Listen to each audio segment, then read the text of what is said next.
열왕기하 20장.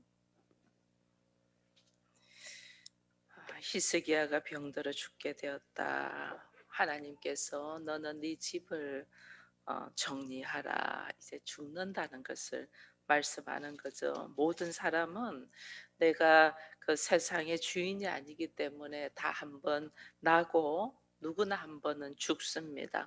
죽음 앞에 섰을 때 내가 하나님 앞에 얼마나 감사의 마음으로 설 수 있나 보니 히스기야는 오늘 죽음 앞에서 낯을 벽으로 향하여 하나님께 기도하며 통곡한 모습이 있어요. 이게 이제 왜 또 이런 일이 있냐면, 일단은 죽음이라는 것에서 준비되지 않은 것들이 있는데, 그 중에 하나가 뭐냐면 히스기야는 이때까지 이 자녀가 없어요.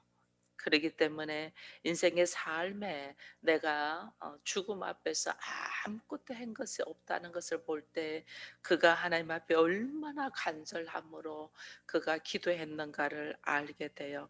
왜냐하면 히스기야가 하나님이 이 병들어 죽게 되고 난 다음에 15년이라는 인생을 하나님이 연장해 주잖아요. 15년이라는 인생을 연장했는데, 우리가 21장 1절을 보면 히스기야가 죽고 그 아들 므낫세가 왕이 되거든요. 근데 므낫세가 왕이 되는 나이가 몇 살이냐면, 21장 1절에 보면 므낫세가 왕이 될 때의 나이가 12세다 이래 돼 있어요. 그러면 히스기야가 이 죽음 앞에 놓고 기도할 때는 아직 므낫세가 없다는 거죠. 자녀가 없다는 거죠. 그러니 얼마나 그의 인생의 삶에 이 자녀가, 이 시대에 자녀가 없다는 거는 자기의 가정, 가족, 이 가문이 무너지는 격이잖아요. 그렇기 때문에 내 아내도 어떻게 될 줄 모르고 가문이 어떻게 될, 하나님 앞에 철저하게 자신의 미련한 모습을 내려놓고 기도하며 통곡하는 것을 보는 거예요. 자기의 병을 고쳐달라는 것과 함께 그의 죽음 후에 있을 일들을 보니 끔찍한 거죠. 그러니까 하나님 앞에 모든 것을 내려놓고 기도하면, 하나님 당신 아니고는 나는 아무것도 아닙니다. 나의 이 모습을 주께서 불쌍히 여기셔서 나로 하여금 하나님 다시 한번 기회를 허락해 달라는 이 간절한 기도가 이 하나님 앞에 상달되어, 주께서 내가 내 기도를 들었고 내 눈물을 보았다 이렇게 말씀하시면서 하나님이 15년을 연장해 주는 것을 우리가 너무나 잘 알고 있습니다. 이때 이제 히스기야가 자기는 아무것도 없고 지금 죽음이 눈앞에 있고 자기 앞에는 미래가 없는 가운데 하나님이 병도 고쳐주고 15년을 연장해 준다는 걸 보면서 이것을 어떻게, 이것이 진짜 그런 일이 일어날 건가에 대한 표징, 징표를 보여달라 할 때, 우리가 그 유명한 히스기야가 이사야가 히스기야를 통하여 해시계를 이렇게 10도 뒤로 물련 이 사건을 우리가 알고 있습니다. 그래서 히스기야가 하나님 앞에 징표를 달라 해서 하나님과의 나와의 언약의 징표를 지금 강구하고 있는 걸 보고 있습니다. 여러분, 우리는 하나님과 나와의 언약의 징표가 무엇입니까? 하나님과 나와의 언약의 징표. 그게 있으니까 지금 우리가 이렇게 어떤 상황에도 말씀을 의지하고 걸어가잖아요. 이 하나님의 징표가 예수 그리스도의 십자가의 사건이고, 하나님의 징표가 성령이 나한테 임한 거고, 하나님의 징표가 나에게 말씀이 나에게 내가 말씀에 거하고 나도 예수 안에, 그 예수가 내 안에 있는 것들이 하나님의 징표잖아요. 이것을 얼마나 우리가 가지고 온전하게 걸어가는가가 참 중요해요. 그래서 히스기야는 이 해시계가 10도 뒤로 물러가는 이 사건 속에서 물론 병도 낫고 이제는 자녀도 얻은 거죠. 자녀도, 그러니까 므낫세가, 히스기야가 15년 뒤에 죽을 때에 자녀가 12살이었다라는 걸 볼 때 이제 자녀가도 없고 그의 삶에 탄탄함을 얻을 수 있는 이 상황 속에서 12절에 보니까 이런 일이 있어요. 그때에 발라단의 아들 바벨론의 왕 브라닥 발라다니 히스기야가 병들었다함을 듣고 편지와 예물을 그에게 보낸지라. 이래. 병만 들었다는 것이 아니고 히스기야가 병들고 그다음에 또 나음을 입잖아요. 그러니까 이 바벨론의 이 왕이 히스기야한테 왕 거죠. 이게 왜 이렇게 왔냐면 실제로는 히스기야의 병들고 나음에 입었다는 이것도 너무 궁금하지만은 더더욱 바벨론 왕이 이 히스기야한테 오고 싶었던 것은 뭐냐면 이 바벨론을 압박하고 바벨론의 가장 이 상대적인 적이 누구냐면 아수르였거든요. 바벨론과 아수르 이러잖아요.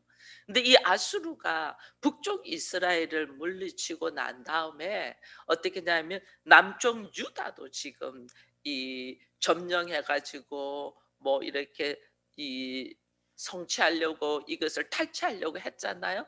그런데 이 히스기야가 소문에 이 아수르를 다 물리치고 아수르의 그 놀라운 왕의 죽었다는 것을 알게 되잖아요.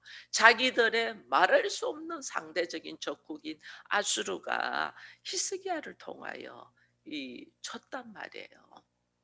너무너무 만나보고 싶은 거예요. 우리는 도저히 상대할 수 없는 강대국인 이 아수르를 이긴 이 남쪽 유다의 히스기야가 너무 궁금하고 거기다가 병들었는데 또 그 병들은 거와 함께 그다음에 또 이 나음을 입는 이 모습도 이게 막 너무너무 궁금한 거죠.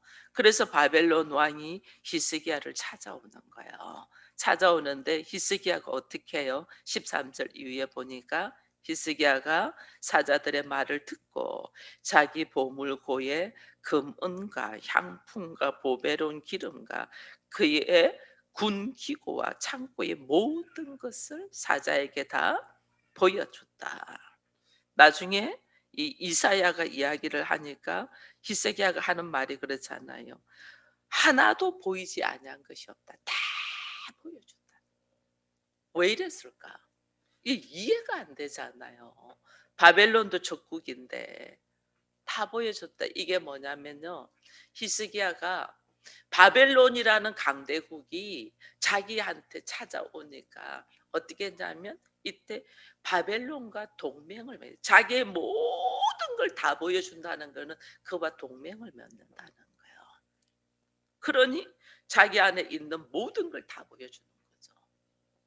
그래서 서로 내가 너에게 이런 모든 걸 다 보여주니 너 나 믿지? 그래 우리 서로 믿는다. 서로 연합해서 동맹을 맺는 거예요. 이거 동맹 다 보여준 것 가지고 이것 가지고 이 이사야가 히스기야한테 그렇게 하면 안 된다고 말할 리가 있겠어요?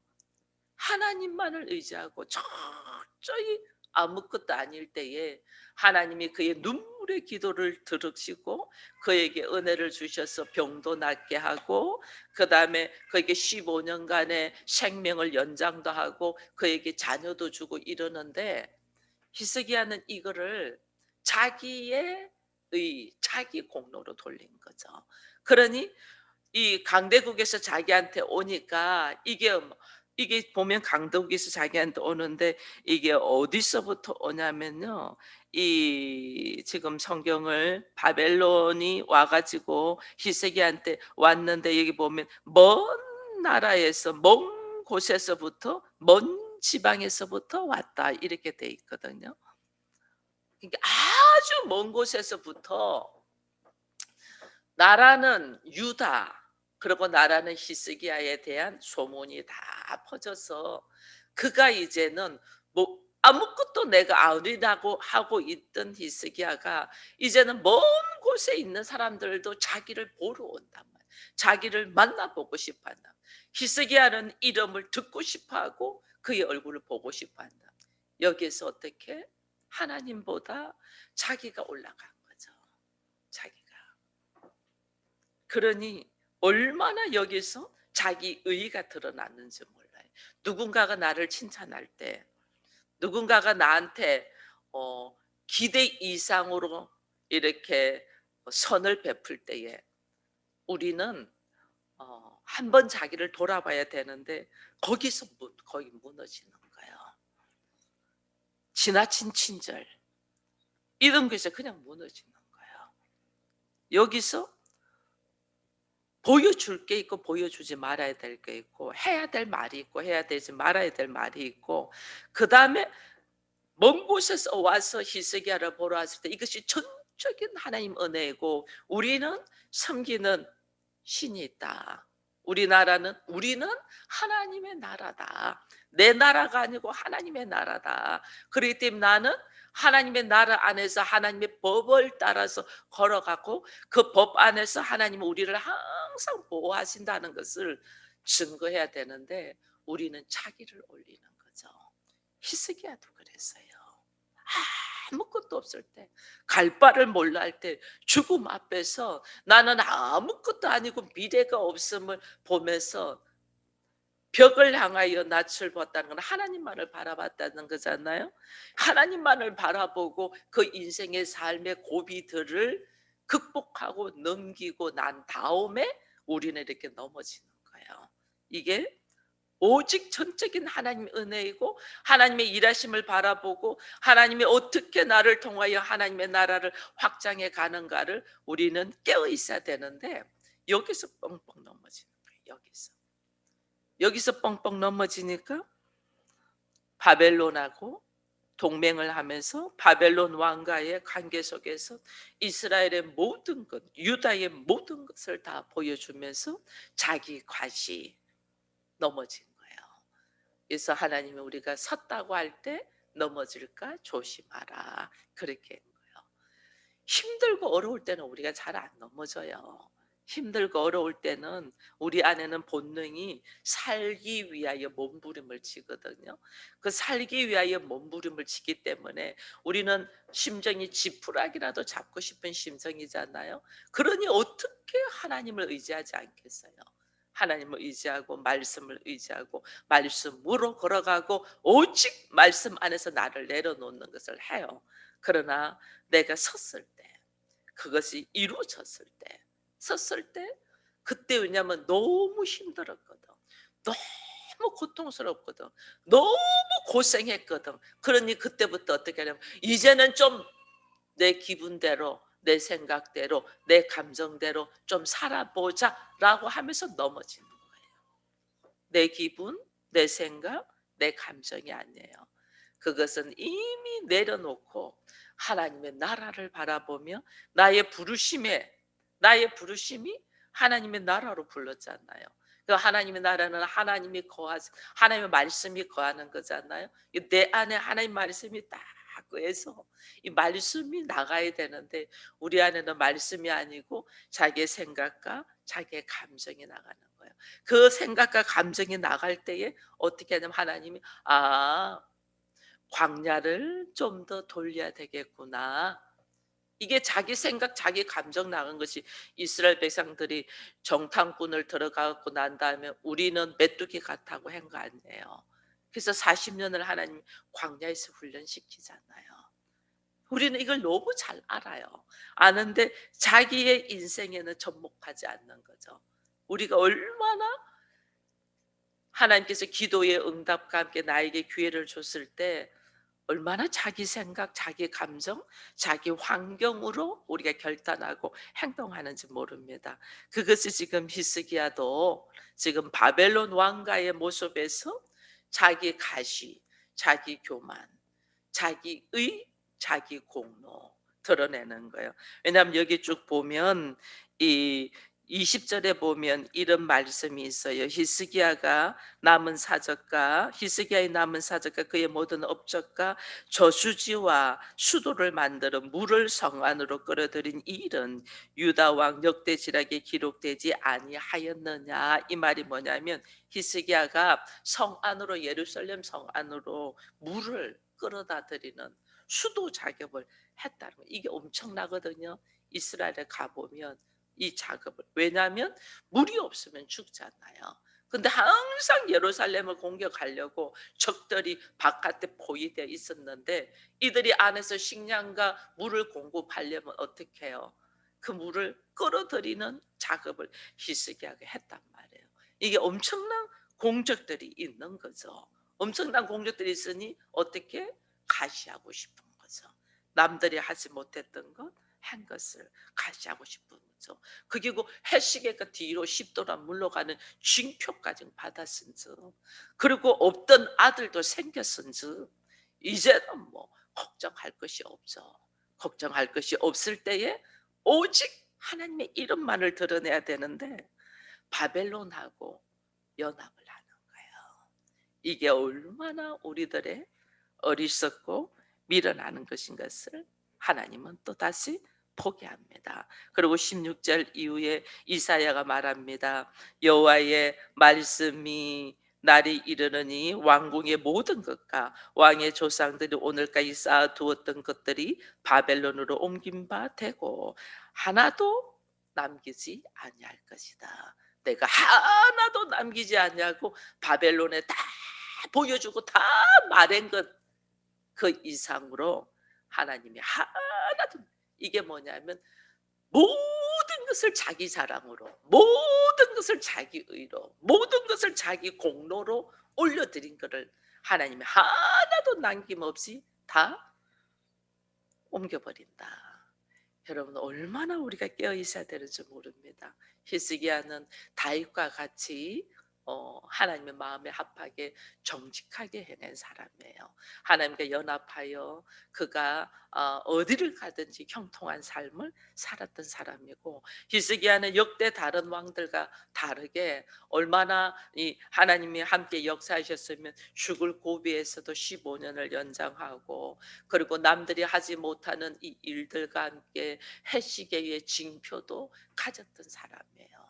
그러나 결론적으로는 아무것도 남지 않는 모습을 대면서 우리 인간의 어리석음이에요.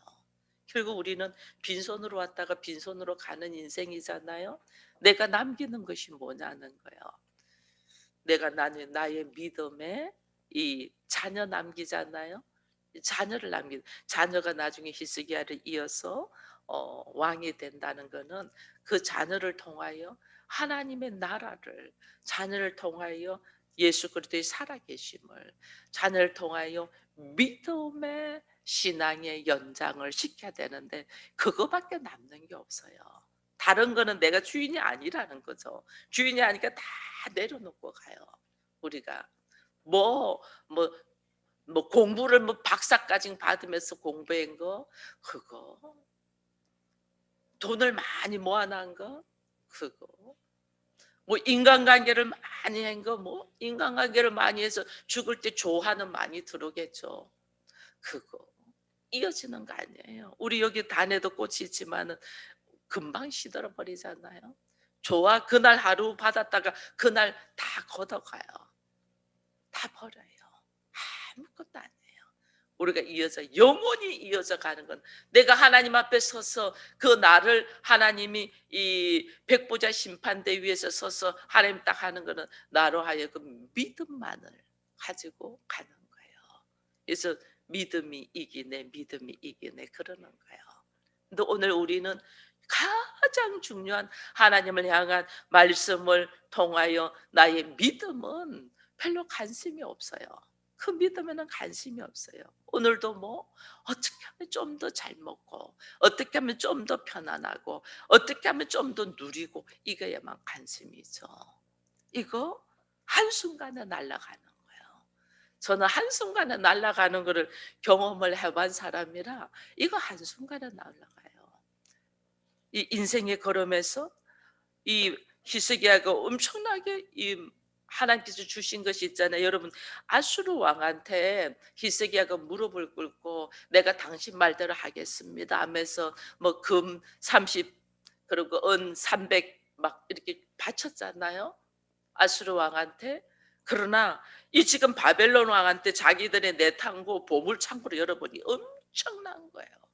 모든 것을 다 준 것처럼 아수르 왕한테 기둥에 있는 성전 기둥에 있는 금을 다 벗겨 가지고 줬거든요. 모든 것을 다 준 것처럼 그랬어요. 그러나 실질적으로 그들의 궁에 내탕고에 보니까 엄청난 것들이지. 이건 왜냐면 조상 때부터 받아왔던 거예요. 조상 때부터 다 다윗 왕 솔로몬 왕, 그 조상 때부터 쫙 받아왔던 이 엄청난 보물이 창고에 있는 것들 들어 있었거든요. 그리 즉 조상 때부터 가지고 있던 것과 나의 모든 것들이 바벨론에 다 뺏기는 거예요. 한순간 그 한 번의 잘못된 판단과 생각과 행동으로 하나님이 바벨론으로 다 옮겨버리잖아요. 이게 오늘 우리들의 이 어리석음이라는 걸 보면서 얼마나 우리가 깨어서 말씀 가운데 있어야 되는가를 보게 됩니다. 그래서 히스기야가 하나님 앞에 이 사실은 이 유다는 바벨론에 멸망하거든요. 바벨론에 멸망하는데 이게 지금 히스기야 때의 예언되었던 거죠. 바벨론에 멸망하는 것이 내가 모든 것을 바벨론으로 다 옮기고 네 몸에서 난 자녀 또 왕의 몸에서 날 아들 중에서 사로잡혀 바벨론 왕궁의 황관이 되리라 하셨나이다. 히스기야가 이사야에게 이르되 당신이 전한 바 여호와의 말씀이 선하니다 하고 이르되 내가 만일 사는 날에 태평과 진실이 있을진데 어찌 선하지 아니하리요 하면서 이 뭐냐면 하나님은 그래도 자기의 연약함을 보고 하나님 내가 이렇게 잘못되게 행동했는데도 감사하게 내가 살아 있을 때에 이 나라를 그렇게 치지 아니하고 후세에 한다는 이 은혜를 또 감사를 하는 거예요. 그래서 히스기야가 이 역대 왕들하고 다른 것 중에 하나가 이렇게 말씀을 딱 듣고 나면 이 다른 왕들은 이 선지자 죽여버렸거든요. 이렇게 말하면. 근데 히스기야는 자기를 딱 돌아보며 회개하며 오히려 하나님께서 나에게 선을 행하셔서 오히려 하나님과 이 다윗과의 언약 여기 보면 이 히스기야에게 이야기하잖아요. 하나님께서 이사야가 이야기를 하잖아요. 보면 이 하나님께서 나와 그다음에 너의 조상을 위하여 하는 것들이 뭐냐면 하나님의 절대적인 이 영광과 그다음에 이 조상들과의 언약한 하나님의 말씀, 언약한 하나님의 말씀 반드시 지키시잖아요. 그러니까 하나님의 언약한 말씀에 의지하여 히스기야를 이 시대에 히스기야 시대 때 멸하지 아니하고 훗날 훗날 나중에 이제 우리가 읽어보면 알겠지만은 훗날 시드기야 왕인가요? 마지막 유다 왕 시드기야 왕이 바벨론에 잡혀가서 감옥에 가둬서 있는 모습들을 우리가 나중에 보게 될 거거든요. 보게 되는데 참 하나님께서 우리에게 또 그런 모습 속에서 기회를 주니까 히스기야는 어떻게 하냐면 그 와중에도 하나님의 선하심을 찬양하면서 자기의 어리석고 미련함을 하나님 앞에 회개하며 고백하는 이 모습을 보게 되는 거예요. 그래서 우리는 이 모습을 보죠. 우리는 내가 완전하고 내가 괜찮아서가 아니고 전적인 하나님의 은혜로 오늘 내가 하나님의 자녀가 되고 하나님이 나에게 하나님의 나라를 허락하셨고 말씀을 주셔서 내가 오늘 걸어가는 거지. 나는 한순간 무너지는 거예요. 난 내 안에 말씀이 없고 성령의 역사가 없으면 한순간 얼마나 인간적인 모습으로 우리가 말을 하고 행동하는지 몰라요. 그런 나를 주께서 철저히 지키셔서 말씀으로 그리고 성령으로 이끄셔서 나를 나되도록 만들어 가신다는 것을 생각하면서 오늘 이 아침도 우리가 하나님 나의 어리석음 순간순간 나의 미련한 모습 행각 참 많잖아요. 돌아보면 후회스러운 것밖에 없잖아요. 근데 앞으로도 그러지 않는다는 보장이 없어요. 우리는 앞으로도 그래요. 여전히 여전히 부족하고 여전히 미련하고 여전히 어리석어요. 그런 우리를 오랫도록 인내하며 하나님이 사랑으로 지키시고 그리스도의 신부가 될 수 있도록 인도하심을 우리가 찬양하면서 말씀으로 오늘도 겸손하게 깨어있는 우리가 되기를 축원드립니다.